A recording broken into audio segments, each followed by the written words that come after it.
जय Jivdani. Beauty with astrology के founder मैं कामिनी खन्ना आप सभी समझदार दर्शकों के आगे एक बार फिर एक चर्चा का विषय लेकर हाजिर हूं। सूर्य तुला राशि में प्रवेश कर रहे हैं। चर्चा को आगे बढ़ाऊं इससे सबसे पहले आप सबसे नम्र विनंती कर दूं कि सब्सक्राइब कीजिए मेरा ये YouTube चैनल YouTube/ब्यूटी विद एस्ट्रोलॉजी। जब आप सब्सक्राइब करेंगे तो पॉपअप होकर ऊपर बेल बटन आएगा और उसे क्लिक करते ही मेरे चैनल की सभी जानकारियां आप तक सबसे पहले पहुंचती रहेंगी। मैं जो राशिफल बताती हूं वो लग्न के अनुसार है और जिन लोगों को कंसल्टेंसी चाहिए उनके लिए मैंने व्हाट्सएप नंबर दिया हुआ है।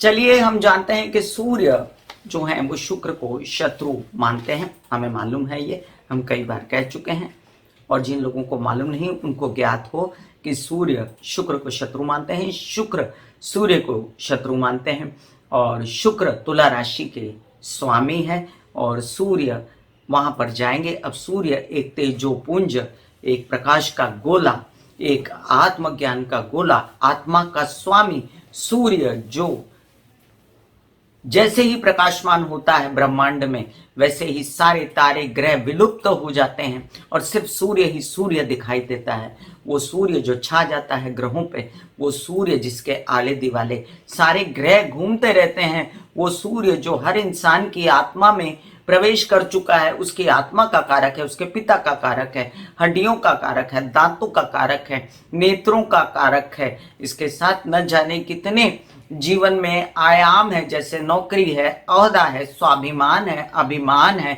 गुरूर है, घमंड है, पद है, नेतागिरी है, अभिनेतागिरी है, आपके जीवन में आने वाले आत्म ज्ञान है, उन सब का कारक जो है वो सूर्य है। और ऐसा सूर्य जहां भी जाता है, जिस राशि में भी जाता है, उसके गुणों को प्रकाशमान कर देता है, उस ग्रह को अस्त कर देता है। जब जब वो ग्रह उसकी विसिनिटी में आता है, देखना ये होता है कि जब सूर्य किसी राशि में जाके नीच का हो गया, जैसे तुला राशि में जाकर सूर्य नीच के हो जाएंगे, तो जब सूर्य नीच का है तो वो राशि के जो स्वामी है जैसे शुक्र, उसकी क्या स्थिति है। अगर तो वो भी नीच का है तो नीच भंग राजयोग बनता है, और अगर वो नीच का नहीं है और उसकी स्थिति बहुत अच्छी है तो ये समझ लें कि आपको वो नीच का सूर्य कोई तकलीफ नहीं दे सकता है। क्योंकि जहां पर अगर आप किसी के घर पहुंचे उसका बुरा करने के लिए और अपना प्रकाश दिखाया और उसको थोड़ा नीचा दिखाया, लेकिन सामने वाला व्यक्ति खुद बहुत प्रभावशाली है और उसके गुणों की चर्चा सर्वत्र हो रही है, तो उसके गुण कहाँ छिप जाएंगे। तो इसलिए आपको डरने की कोई जरूरत नहीं। ऐसे में सूर्य जो हैं जब शुक्र की राशि तुला में प्रवेश करेंगे और नीच के हो जाएंगे तो शुक्र की स्थितियां अच्छी रहेंगी। कैसे, मैं पहले भी बता चुकी हूं कि शुक्र पहले जब कन्या राशि में रहेंगे तब उन पर गुरु की दृष्टि रहेगी, शुभ दृष्टि रहेगी। अब गुरु शुक्र आपस में मित्र नहीं, लेकिन मैं इस चर्चा का विस्तृत भाग आपको दे चुकी हूं, डिस्क्रिप्शन में लिंक डाल देती हूं शुक्र अस्त का, उसको एक बार फिर सुनिए। दूसरी बात, शुक्र जब तुला राशि में रहेंगे तभी सूर्य भी तुला राशि में रहेंगे। जैसे एक दिन पहले के अंतराल में सूर्य शुक्र तुला राशि में प्रवेश कर रहे हैं और उसके बाद बुध भी तुला राशि में है, तो ये समझ लीजिए कि बुध का सपोर्ट, दो दुश्मन हैं लेकिन दो दुश्मनों के बीच एक कॉमन मित्र है जो दोनों की लड़ाई को खत्म करता है। बुध जो हैं वो शुक्र के मित्र हैं, बुध सूर्य के मित्र हैं और बुधादित्य योग बनाते हैं। इसके साथ अब सूर्य की स्थिति को समझिए कि सूर्य जो हैं अपने आप में जब नीच के होते हैं तब उनकी दृष्टि उच्च की होती है। वो मेष राशि को देखते रहते हैं और मेष राशि उनकी उच्च राशि है और सूर्य की दृष्टि के कारण एक ये फायदा होता है कि जिन भी राशि लग्न वालों की जहां जहां मेष राशि प्रभावित करती है, जहां जहां मेष राशि है जिस जिस भाव में, वहां पर सूर्य बहुत अच्छा असर देते हैं। इसलिए यहाँ पर सूर्य के नीच होने का आपको कोई गलत असर नहीं होगा। Every dark cloud has its own silver lining. इसलिए ये डार्क क्लाउड अगर आपको नजर आ रहा है तो इसकी सिल्वर लाइनिंग पर भी ध्यान दें। अब शुक्र क्या है, तुला राशि क्या है, अपने आप में तोल मोल के बोलने वाली, बहुत ही संयमित, बहुत ही ज्यादा कर्मठ और कामकाज करने वाली, आनंदी रहने वाली, रोमांटिक और सुखों की ज्यादा ध्यान रखने वाली, ज्यादा अपने जीवन में सुख को प्राप्त करने वाली, अपने हर प्रकार से सुंदरता को बरकरार रखने वाली, हर स्पीयर में, हर चीज में वाइड एंड वेग एस्पेक्ट है ये। और तुला राशि जो है वो जज, वकील और ओहदे पर, मीडिया में, आर्ट में ऐसे लोग होते हैं जो तुला राशि वाले होते हैं, बहुत ही बुद्धिमान, बहुत ही अपने आप में खुश रहने वाले। और ऐसी स्थिति में जब सूर्य वहां प्रवेश करेंगे, कोशिश तो पूरी होगी कि ढांक ले वो तुला राशि को। और ऐसे में शुक्र ऑलरेडी अस्त हो चुके हैं, और शुक्र अस्त होने के बावजूद भी अपना कमाल दिखा रहे हैं, क्योंकि वो अपने घर में रहेंगे। उन पर किसी की दृष्टि, शुभ दृष्टि ना हो तो भी वो अपनी पराक्रम से और अपनी हिम्मत से आगे बढ़ सकते हैं। यहाँ सूर्य का कुछ गलत प्रभाव पड़ेगा, अगर आपको ऐसा लगता है तो आप एक ही चीज के लिए सावधान रहिए। जैसे सूर्य लग्न वाले लोग, सिंह लग्न वाले लोग, और जिनके लिए सूर्य कारक है, वो लोग जो हैं वो अपने सरकारी दरबारी काम, अपने पेपर बाजी से रिलेटेड काम, यात्राओं के काम, कम्युनिकेशन के काम, अपने हार्ट से रिलेटेड कोई समस्या आपको है, अपनी बुद्धि से रिलेटेड, मन से रिलेटेड समस्या है, दांत, आंख और स्कल या जैसे हड्डियां हैं, अर्थराइटिस है, स्पॉन्डिलाइटिस है, तो इन सब चीजों में आपको सतर्कता तो बरतनी पड़ेगी, क्योंकि शुक्र सूर्य का ये मिलन हमेशा कैल्शियम की कमी, D3 की कमी लेकर आता है बॉडी में। तो ऐसे में आपको सूर्य शुक्र जिनके भी साथ रहते हैं वो हमेशा ये पीड़ित रहते हैं कि उनको अर्थराइटिस है, उनको स्पॉन्डिलाइटिस है, उनको D3 की कमी है, या उनको किसी प्रकार की कोई हार्ट की समस्या है। तो ये ध्यान आपको रखना पड़ेगा। चलिए अब हम जानते हैं 17 अक्टूबर को सूर्य जो है वो तुला राशि में शाम 7:22 पर प्रवेश करने वाले हैं, और जहां वो आपसे मैं बता दूं कि 16 नवंबर तक रहेंगे। मतलब कि पूरा एक महीना जो सूर्य का जो क्या पीरियड होता है, तो सूर्य जो है 16 नवंबर को वृश्चिक राशि में प्रवेश करेंगे। उसी बीच शुक्र जो है वो भी वहां दूसरे दिन, मतलब आज सूर्य प्रवेश कर रहे हैं तो कल शुक्र भी तुला राशि में प्रवेश कर जाएंगे उनके पीछे पीछे। और वहां पर तुला राशि में पहले से केतु मौजूद है।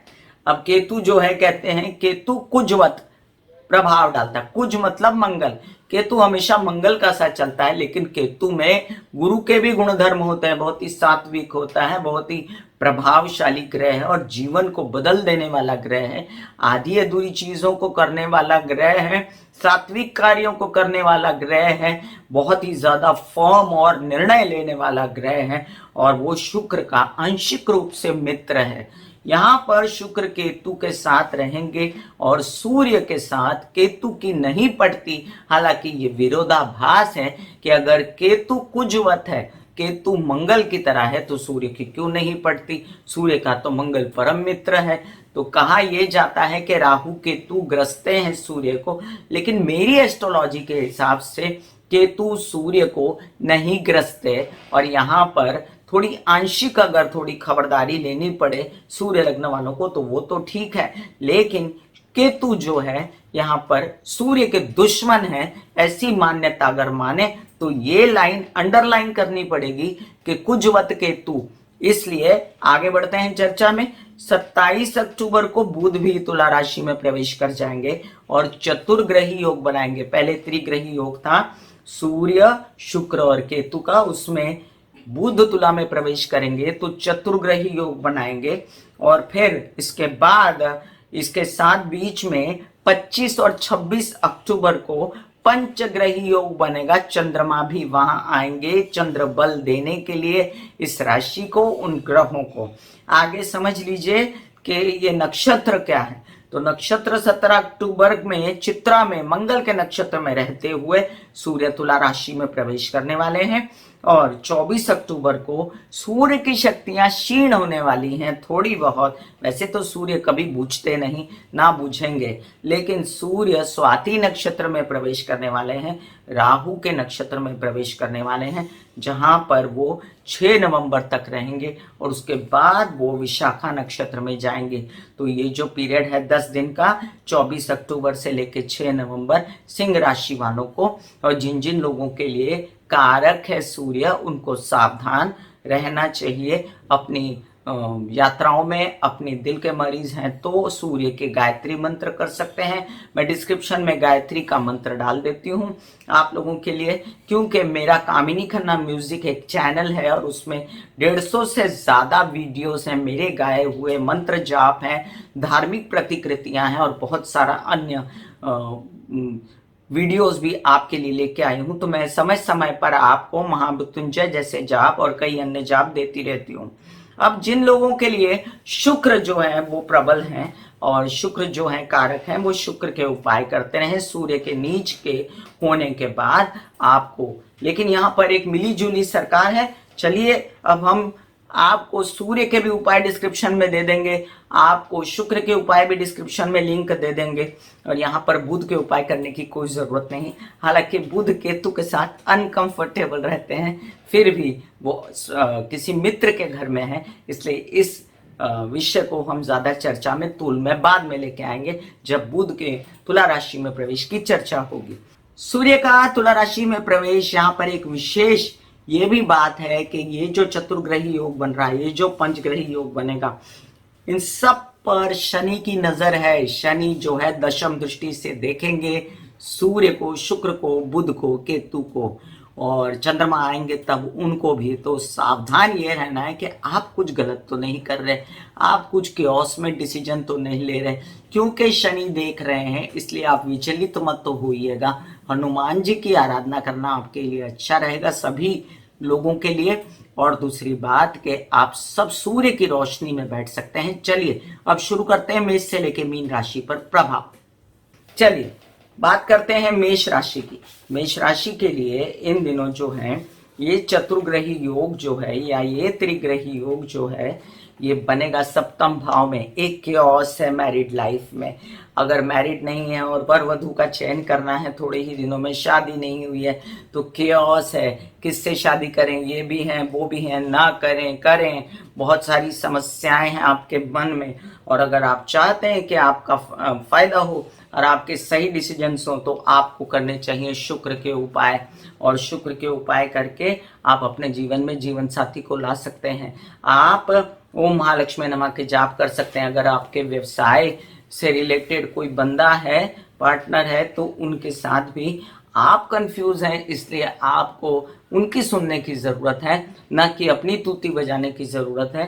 ताकि आप उनकी सुन लें तो बात बन जाएगी और आपके बिजनेस, आपके काम बनते रहेंगे। अब आपके माइंड के स्वामी हैं सूर्य, कंफ्यूजन ज़्यादा ना हो, इसलिए एट द सेम टाइम आप शुक्र के उपाय कर रहे हैं। एट द सेम टाइम आपको गायत्री के जाप करके सूर्य को जल चढ़ाना बहुत ही अति आवश्यक है। अपने बच्चों की तबीयत का ध्यान रखना, उनके साथ बना के रखना, उनकी अध्ययन पढ़ाई, अपनी अध्ययन पढ़ाई दोनों का ध्यान रखना आपके लिए अति आवश्यक होगा। ये खबरदारियां हैं, इसमें किसी का कुछ बुरा नहीं होने वाला, इस बात का आपको एकदम ध्यान रखना है। वृषभ राशि, आपके लग्नेश हैं शुक्र और वो षष्ठ भाव में बैठे हैं, वहां पर पहुंच जाएंगे सूर्य। तो विदेश रिलेटेड कामों में अति खबरदारी, और आपके लोन्स वगैरह लेने के समय कोई गलत डिसीजन तब ना हो जब सूर्य स्वाति नक्षत्र में प्रवेश करेगा। वो मैंने डेट शुरू से, अगर आपने वीडियो सुना है तो उस डेट पर गौर कीजिए। अपने मामा पक्ष के साथ आपको कुछ आंशिक फायदे होंगे और उनके साथ मिलके काम करने से आपके कुछ काम भी बनने वाले हैं यहाँ पर।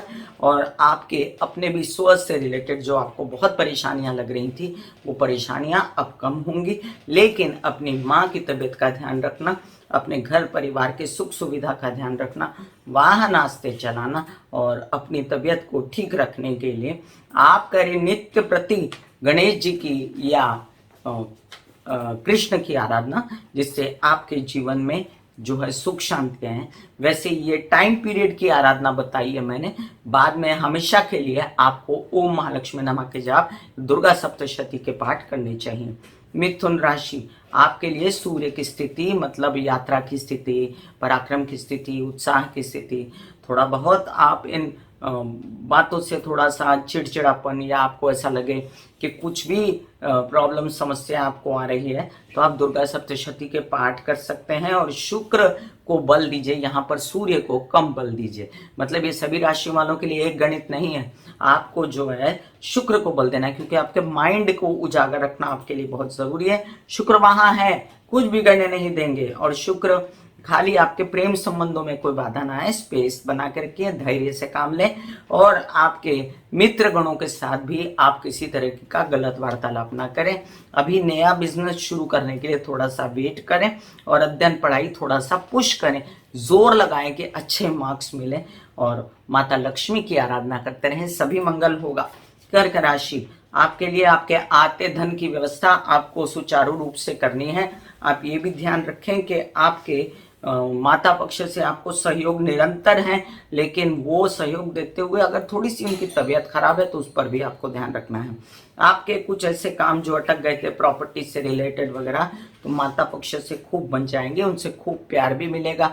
आपके विवाद केसेस में भी वो अग्रसर रह के सब सुलटाएंगी, और आपकी धन की व्यवस्था नहीं हो रही, इस बात का आपको मलाल है, तो आप धन की व्यवस्था करने के लिए गायत्री के जप करें, सूर्य को जल चढ़ाएं, और साथ साथ आदित्य हृदय स्तोत्र के पाठ पढ़ सकते हैं, या सूर्य की रोशनी में बैठ सकते हैं। सिंह राशि, आपके लिए अब ये देखना है कि आपके लग्नेश, आपके आत्मा के कारक सूर्य बैठ जाएंगे जाके अपनी शत्रु राशि के घर में, तो उत्साह में थोड़ी कमी महसूस होती है, या यात्राओं में किसी भी प्रकार का कोई तनाव होता है, या आपको ऐसा लगता है कि मेरे मन मुताबिक सब नहीं हो रहा, तो आप तो गायत्री के जाप करेंगे ही, रूबी भी पहन सकते हैं। सूर्य के सभी उपाय मैं आपको डिस्क्रिप्शन में लिंक डाल देती हूँ। याद रहे, आप छोटे भाई बहनों के साथ मन मुटाव ना करें, और अपने कार्यों को सुचारू रूप से बनाने के लिए आप निरंतर जो है अपने दवाइयाँ वगैरह सब, अपना एक्सरसाइज, योग, मेडिटेशन वगैरह निरंतर करें, कोई तकलीफ नहीं होने वाली। आपके सभी काम जो हैं सुचारू रूप से बनते रहेंगे अगर आप थोड़ा सा सजग रहते हैं, अगर आप अपनी चीज़ों को क्या होते हैं कायदे से मैनेजमेंट करके करते हैं। और आपके जो साथ में मुझे ये भी बताना है कि जो व्यवसाय हैं आपके, उसमें आपको विरोधी पैदा नहीं करने हैं, आपको अपना काम करना है। बस घोड़े को जैसे लगा देते हैं चारों तरफ, जैसे लगा के आपको सीधा देखना है, लक्ष्य पर साधना है आपको। कन्या राशि, आपके लग्नेश हैं बुध, बहुत अच्छी अवस्था में, और साथ साथ यहाँ पर क्या हो रहा है, तुला राशि में ये सब जमावड़ा हो रहा है सब ग्रहों का। अब यहाँ पर ये देखना जरूरी है कि शनि की दशम दृष्टि भी पड़ रही है उस पर, सूर्य पर, तो शुक्र का मित्र है शनि और सूर्य का मित्र नहीं है, तो अपनी हड्डी दांत का लाखें, अपने परिवार की कोई समस्या, नेत्रों से रिलेटेड समस्या पर ध्यान रखना है। कोई ऐसी प्रॉब्लम जिसमें आपके प्रेम संबंध हैं, तो प्रेम संबंध प्यार से सलटाइए, थोड़ा सा स्पेस देख के रखिए, थोड़ा कम बात कीजिए। बात अगर ठीक से करेंगे, कम्युनिकेशन ठीक रखेंगे, तो कुछ बिगाड़ा नहीं होगा। और आप चढ़ा सकते हैं सूर्य को जल, एट द सेम टाइम आप अपने महालक्ष्मी के जाप, दुर्गा सप्तशती के पाठ भी कर सकते हैं। शनि की ये दृष्टि आपको थोड़ा सा बेचैन कर सकती है धन प्राप्ति के योगों में, तो धन प्राप्ति के लिए आप अपने धन को पहले आने तो दीजिए। तो धन जो है जब जब आपके आने लगेंगे, तब उसको इमीडिएट थोड़ा थोड़ा धन जो है संचित करते जाइएगा, यही बस इसका एकमात्र प्रैक्टिकल उपाय है, इसके अलावा कुछ नहीं। अब आप समझ लीजिए, सूर्य और शुक्र और बुध और केतु का ये केओस आपके परिवार में किसी प्रकार की कोई अनबन वगैरह ना करें, इसलिए आप नवग्रह की पूजा भी कर सकते हैं। और साथ साथ आप क्या करें, आप सबकी बात सुने ज्यादा और बोले कम, तो ये चीज आपको बहुत फायदा देगी। तुला राशि, लग्न पर शनि की दृष्टि ऑलरेडी है, ढैया लगी हुई है, और उसके साथ साथ आपके अब सूर्य प्रवेश कर गए, तो आपके लग्नेश के मित्र नहीं हैं, आपको प्रकाश डालेंगे आपकी पर्सनालिटी पर, तो अब आपको ये भी पता चलेगा कि आप में क्या कमी है, तो आप अपने कमियों को सुधारने में भी लग जाएंगे। अपना पैसा कैसे आएगा इस पर भी ज्यादा चिंतित ना हो, क्योंकि आप चिंता में पड़े तो मेंटली परेशान होंगे। आप विरोधी और विवाद और केसेस इसमें ना पड़े, अपने धन को सुचारू रूप से आने दें। और अगर आपको केओस लगता है किसी बात का, तो नवग्रह की पूजा कराएं, दुर्गा सप्तशती के पाठ कराएं। आप ये भी याद रखें कि आपको बड़े भाई बहनों के साथ बना के रखनी है और अपनी तबीयत का विशेष रूप से ध्यान रखना है। ये कैल्शियम और D3 और अर्थराइटिस, स्पॉन्डिलाइटिस, इन सब चीज़ों की प्रॉब्लम ना हो। तो अब आप सूर्य की रोशनी में बैठ के और ओम महालक्ष्मी नमः का जाप कर सकते हैं, यह आपका उपाय है। वृश्चिक राशि, आपके लिए कई सारे काम जो आपके विवाहित जीवन से संबंधित हैं, या आप विवाहित नहीं हो, प्रेम संबंध से संबंधित हैं, तो आपको एक काम करना है। आप करें निरंतर ओम महालक्ष्मी नमः के जाप, जिससे 5 माला कर लें रोज की, तो आपका माइंड भी फ्रेश रहेगा, आपके ये संबंध अच्छे रहेंगे। और साथ साथ आपके जो तुला में प्रवेश करके सूर्य विदेश रिलेटेड कामों में अड़ंगे डालते हैं, उसमें अड़ंगे ना पड़े, इसलिए आपको सूर्य की रोशनी में बैठ के ये ओम महालक्ष्मी नमः के जाप करने हैं। सूर्य को पूरी बॉडी पर लेना है। यहाँ पर सूर्य आपके पिता के भी स्वामी हैं, तो पिता से असहयोग या उनकी तबीयत का खराब होना, ये सब बातें अगर सामने आती हैं तो थोड़ा ध्यान रखें, प्रैक्टिकल रहें, क्योंकि यहाँ कोई भी ग्रह किसी का कुछ बिगाड़ नहीं रहा। हाँ, शनि की दृष्टि है इन सब पर, तो आपको जो है थोड़ा सा संभल के, मतलब बातें आपके मन मुताबिक ना हो तो चिढ़िएगा मत, थोड़ा सा सोचिए। शनि हमेशा कहता है कि आप कर क्या रहे हैं इस पर गौर कीजिए, और शनि जो है करेक्शन करता है। धनुराशि, धनुराशि के लिए अब जो तुला में बैठे सूर्य, तो जो सरकारी दरबारी काम थे, कुछ कोर्ट्स के काम थे, कुछ विरोधियों के काम थे, कुछ केसेस थे पैतृक संपत्ति से रिलेटेड वगैरह, तो उसमें आपने कुछ चतुराई नहीं दिखानी है, आपने सही सही काम करना है। जो काम किया था उसका पैसा नहीं आया तो आपको बिल्कुल बेचैन नहीं होना है, सूर्य को जल चढ़ाते रहना है, आपको शुक्र के उपाय नहीं करने हैं। आप ओम महालक्ष्मी नमः के जाप कर सकते हैं, आदित्य हृदय स्तोत्र के पाठ कर सकते हैं, या गायत्री का जप भी कर सकते हैं। याद रखें, धन आएगा और आके रहेगा, इसके लिए क्योंकि सूर्य जो है ये भले ही इस पर शनि की दृष्टि हो, भले इसका कोई प्रॉब्लम हो, लेकिन जो शुक्र बैठा हुआ है ना अपने घर में, वो आपको धन दे के रहेगा, और आपके कई सारे काम जो लोन्स वगैरह से रिलेटेड अटके हुए थे वो बना के रहेगा। इसलिए सूर्य की यहाँ नीच की स्थिति आपका कुछ खास बिगाड़ने नहीं वाली है। आपके जस के तस काम होते रहेंगे। डिसीजन सही रखिए उन दिनों जब सूर्य स्वाति नक्षत्र में प्रवेश करेंगे। मकर राशि, मकर राशि के लिए शुक्र का तुला में प्रवेश, ये तो हम बाद में चर्चा करेंगे। सूर्य का तुला में प्रवेश, नीच का होना सूर्य का, विदेश रिलेटेड काम, देश रिलेटेड काम, सरकारी दरबारी कागज पत्र, ओहदा, नौकरी, सावधान रहना है। बस आवेदन संभाल के भरना है, अपनी योग्यता को समझना है, अपने पिता से बात माननी है, अपने पिता की, उनकी तबीयत का ध्यान रखना है, आपकी तबीयत का ध्यान रखना है। अर्थराइटिस, स्पॉन्डिलाइटिस, हड्डी की बीमारी, आँख की बीमारी, दांत की बीमारी, चश्मा लगाना है, कोई समस्या है आराम से कीजिए, कोई बड़ी समस्या नहीं है। आपके लग्नेश बड़े स्ट्रांग लग्न में बैठे हुए हैं, इसलिए आपका कोई बिगाड़ नहीं सकता। हाँ, अपनी नौकरी से रिलेटेड डिसीजन इस महीने में नहीं लेने हैं। इस महीने में कोई भी ऐसा काम नहीं करना है जो आपके कार्यों के खिलाफ हो, और शांति से चुप करके काम करते रहना है। आप कर सकते हैं शुक्र के उपाय, मैं डिस्क्रिप्शन में लिंक डाल देती हूँ। सूर्य के उपाय आपको नहीं करने हैं, आप सूर्य की रोशनी में बैठ के ओम के जाप जरूर कर सकते हैं।